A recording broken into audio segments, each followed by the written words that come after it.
I was about 9 years old. I lived with my mom and little sister in a small house in a quiet town. The street was mostly safe, and kids would ride their bikes outside in the summer. But even back then, there were things that didn't feel right about the house. My mom used to say it was old, and old houses make noises, but some of the things I remember from that time didn't sound like house noises. They sound like something else. Something I still don't really know how to explain. The first thing started one night when I couldn't sleep. I was lying in my bed with a blanket pulled up to my chin, staring at the little glow-in-the-dark stars on my ceiling. My room wasn't very big, just a bed, a dresser, and a toy chest near the window. I remember looking at the shadows on the wall from the trees outside. The branches swayed whenever the wind blew, and I told myself that's what I was seeing. But then I noticed one shadow wasn't moving like the others. It was in the corner, down low near my toy chest. At first, I thought it was a pile of clothes or one of my big stuffed animals. I almost laughed at myself because I thought I was just being a scared kid, but then I blinked and the shadow was gone. I remember feeling cold, like the kind of cold that comes from the inside of your body, not the air. I pulled the blanket over my head and fell asleep. The next morning, I didn't even think about it until I saw my toy chest. It was standing open, like someone had been looking inside. I never left it open because my mom would yell if toys spilled out. I closed it and didn't say anything. A few weeks later, my sister, who was only 5, told my mom she didn't like the man in the closet. I basically froze when she said it because she said it so casually, as if it were just a fact. My mom brushed it off and said little kids imagine things, but I saw my sister's face and I could tell she wasn't making it up. She said he would stand in the closet at night and whisper, but she couldn't hear the words. My mom tucked her in that night and said a prayer with her, but she didn't check the closet. Later that night, I woke up because I heard something dragging across my floor, like someone pulling their nails across the wood. I was too scared to move, but the sound stopped right by my bed. I was sure if I looked over the side, I'd see something staring up at me. I just froze there, clutching the blanket until I fell asleep again. The next morning, there were long scratches on the floor right by the side of my bed. They were fresh, like someone had carved into the wood. I remember running to show my mom, but she got angry. She said I must have been playing with something sharp or dragging furniture. I swore I hadn't, but she didn't believe me. After that, the nights got worse. I would hear faint whispers, almost like a radio on low volume, and it would come from my closet. Sometimes my sister would cry in her room, and when I ran in, she would be pointing at the corner, saying, "He's there, he's there." I never saw him, but I believed her. You know when someone's watching you and the hairs on your arms stand up? That's how it felt. The scariest night was in the middle of winter. I woke up and saw my bedroom door was open, even though I always shut it tight. I could see the hallway light because my mom left one on for us at night. But then, as I watched, the light in the hall went out. I thought maybe the bulb turned out. Then I heard footsteps coming down the hall. They stopped outside my door. I wanted to scream for my mom, but nothing came out. The door creaked, and I saw a tall, dark shape lean in, just its head poking into the room. I shut my eyes and pretended to be asleep. When I opened them again, the door was closed and I was alone. In the morning, I asked my mom if she had come into my room. She said no, she had been asleep all night. My sister said she saw the man again standing by her bed. We told my mom together, and she finally looked worried. She lit a candle and said a prayer in each room of the house. Things were quiet for a little while after that, but it didn't last. One afternoon, I came home from school before my mom. I was sitting on the couch doing homework when I heard the sound of the toy chest in my room slam shut. The thing is, nobody else was home. I hoped it was just the wind, but when I walked down the hall, I saw my bedroom door was wide open. My toy chest was closed, but all my toys were scattered on the floor like someone had dumped them out. I backed away and waited outside until my mom came home. When I told her, she still didn't believe me and said the cat knocked things over. Years later, after we moved out, I asked my mom if she ever experienced anything in that house. She hesitated, then said yes. She said sometimes she would wake up and see a shadow standing in her doorway, She said she never told us because she didn't want to scare us, but she admitted she believed there was something wrong with that house. She said she thought it was a man, someone who used to live there. She never said much more, but I know what I saw, and I know what my sister saw too. Even now, as an adult, when I think about that time, I feel sick in my stomach. It wasn't imagination, it was something real, and it wanted us to know it was there.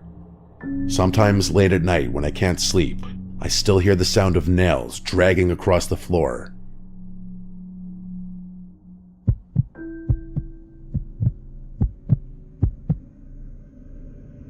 When I was 10 years old, my family moved into a bigger house because my mom had just gotten remarried and we needed more space. The house was nice, newer than the one we lived in before, and it was in a quiet neighborhood with a lot of trees. I thought I would be happy there. At first, everything seemed normal, but then little things started happening that made me feel like the house wasn't right. My bedroom was at the end of the hall. It had 2 big windows that faced the backyard and a closet that was deeper than the one I had before. I liked it, until the first night I slept there. I woke up around midnight because I heard something moving in the closet. It wasn't loud, just soft shuffling like clothes being brushed against. I stared at the closet and told myself it was just the house settling.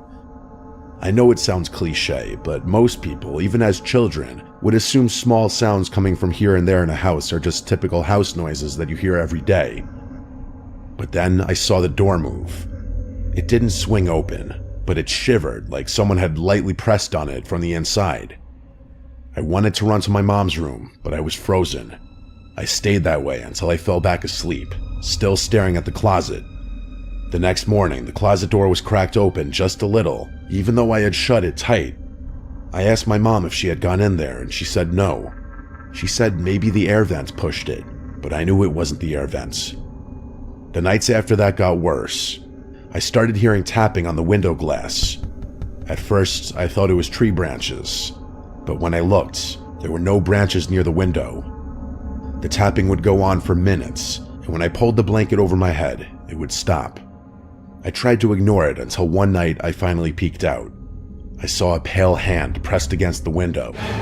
It was on the outside, but the window was on the second floor, way too high for anyone to reach without a ladder. The hand stayed there for a long time, just pressed, without moving. Then it slid down slowly and disappeared. I didn't sleep at all that night. I told my mom, and she started cracking up laughing when I told her. She didn't believe me for a second. When she saw that I wasn't just saying it as a prank or a joke, she leaned more into trying to convince me that I was probably in a half-asleep state and seeing things from my dream, but I knew that was a load of horseshit. My stepdad didn't believe me either. He said I was making it up for attention, and he also got a laugh out of it. But I started noticing he kept the hallway light on at night, so maybe he didn't feel as safe as he pretended. A month later, my little brother, who was 4, started talking about the white lady. He would say she came into his room and sat on his bed. My mom thought it was just his imagination, but one night I heard him screaming. I ran in and saw him curled up under his blanket crying. When he finally calmed down, he said the white lady had been standing by his door, just staring at him. He said her eyes were all black. I believed him because of what I had seen at my window. I started sleeping with the blanket over my head every night, but that didn't stop the dreams. I began to dream of the white lady too. She would stand in the corner of my room and whisper my name. Her voice was dry, like leaves rubbing together. Sometimes I would wake up and still hear it, faint but definitely real. One night I woke up and saw her standing at the foot of my bed. She was taller than anyone I had ever seen. Her head almost touched the ceiling. She wore a long white dress that moved even though the air was still. Her hair was black and stringy, and her face was pale like chalk. Her eyes were like empty black holes. I tried to scream, but nothing came out. I shut my eyes, and when I opened them again, she was gone, but my closet door was wide open. After that, I couldn't go in my closet anymore. I begged my mom to let me sleep in her room, but she said I need to learn how to be brave. I think she didn't want to admit she was scared too. The worst night came during a storm. Heavy rain and loud wind. I woke up to the sound of my window creaking. When I looked, The window was slowly sliding open, even though it was locked. I could see the lock turning by itself. The window opened all the way, and I saw the white lady climb in. She didn't move like a person. She floated. Her feet never touched the floor. She drifted toward my bed and leaned down until her face was right in front of mine. I felt her cold breath on my skin. She whispered my name again, and this time I screamed as loud as I could. My mom and stepdad came running in, but when they turned on the light, the window was closed and locked, and no one else was there. They yelled at me for scaring everyone, but I could see in their faces that they were worried.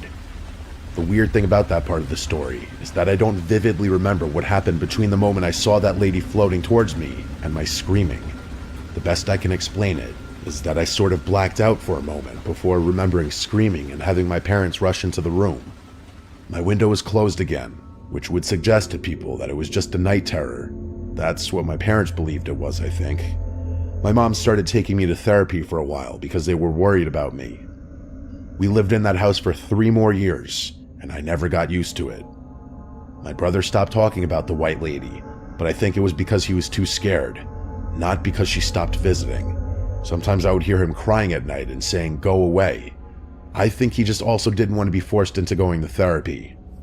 Sometimes when it storms at night, I still get scared to even get up to go to the bathroom or get water. I'll glance over at corners of the room, making sure I don't see something tall lurking there. It goes to show how these kinds of things stick with you into adulthood.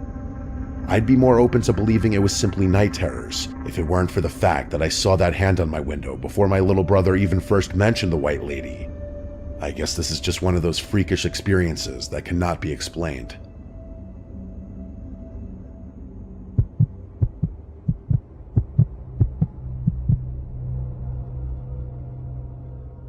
When I was 8, I rode my bike every day after school. I lived on a quiet street with small houses and big trees. I learned every crack in the sidewalk. I learned where the mailman stopped. One house I liked was down the block. I had to ride near the corner of the block to get a view of the yard. There was a long driveway and a wide lawn.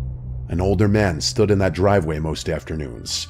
He'd always wear a hat, and he'd stand where the driveway met the sidewalk and look down the street. When I rode by, he would say hi. He never came onto the sidewalk. He never stepped off his driveway.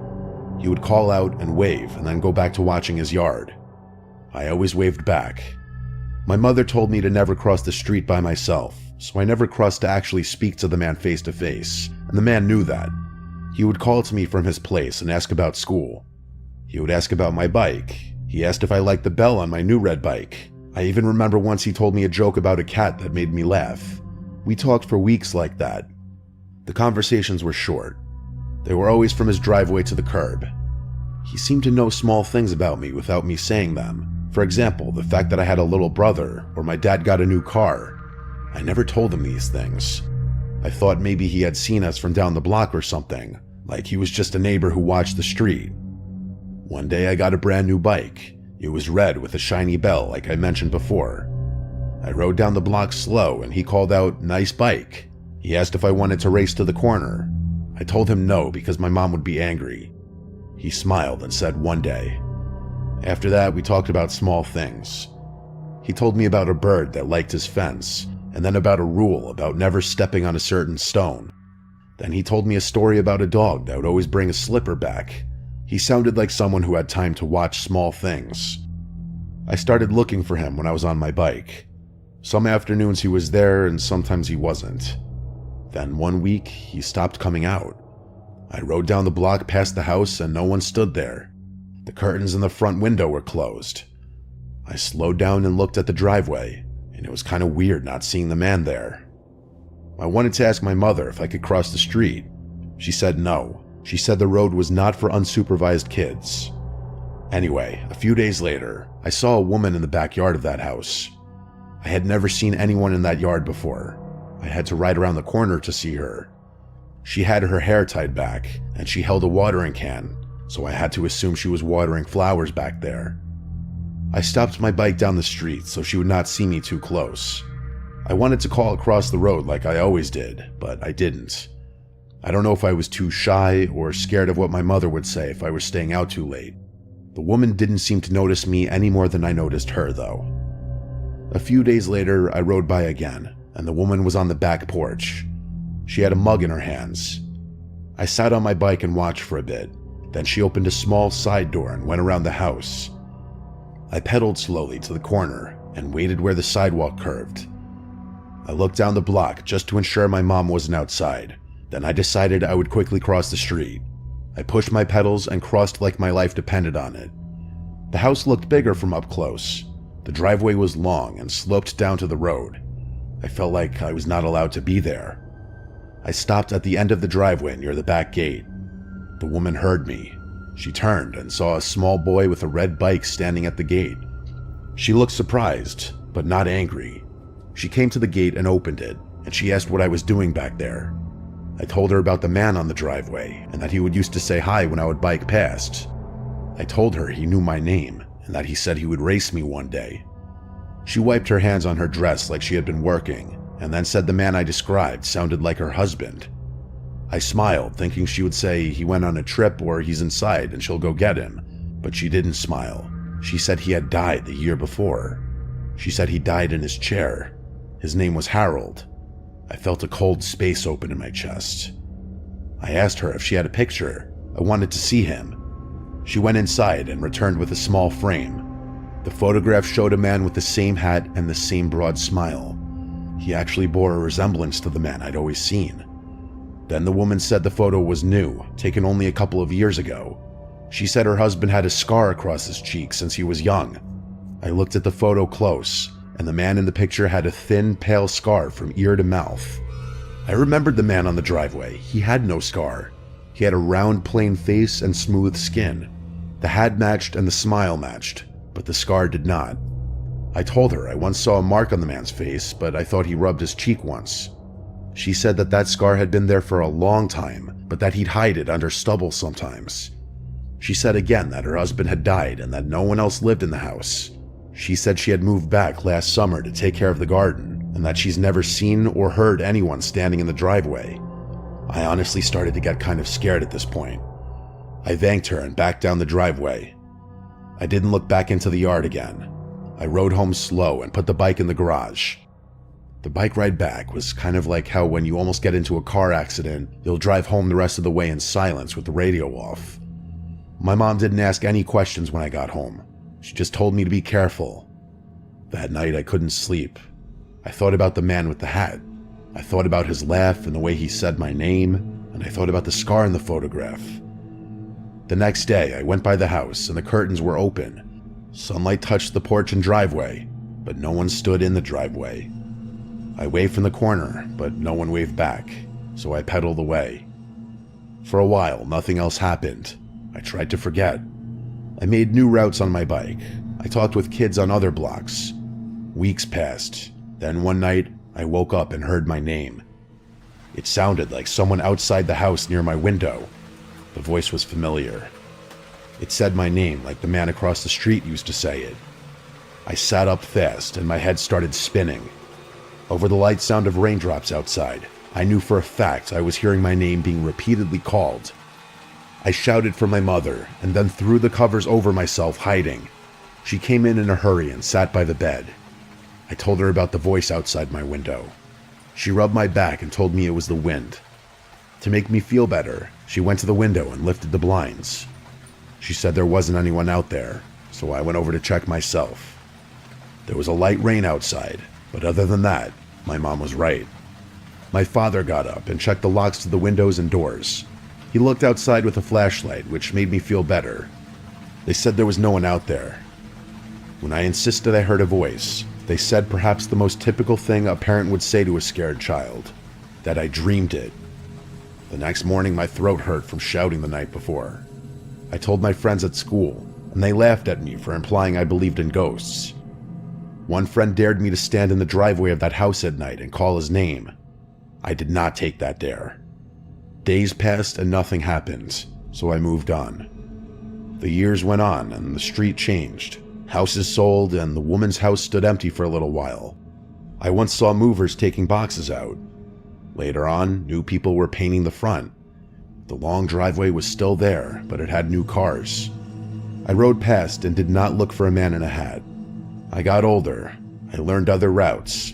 I learned the names of new neighbors and their dogs, and eventually, at the age of 18, I moved out for college. I never moved back to that house because my parents sold it while I was in college, but the memory of that man sits like a small stone in my chest. I wonder why I didn't ask the woman for more pictures or go back to press her for more details. I guess in that moment, I was scared to wonder if I had been talking to a ghost. I didn't cross that street again for a long time. I told this story to 1 or 2 people later in life, and they even asked why I didn't go back and ask that woman more, or why I didn't tell the woman everything I remembered. Maybe they were right. Maybe I should have been braver. Maybe I should have asked more questions about the scar or to see a wedding photo. But I was 8, I wasn't really thinking that way. A few years ago, I drove down the block just for the hell of it. A child was riding a bike near the corner. The driveway was empty. For a moment, I wanted to stop. I wanted to ask if anyone had stood there and said hi. I wanted to know if anyone else had heard a voice in the rain. I wanted a small answer that would close the gap. But I didn't stop, I just kept driving. The memory stays as it was, and I try my best to suppress it these days.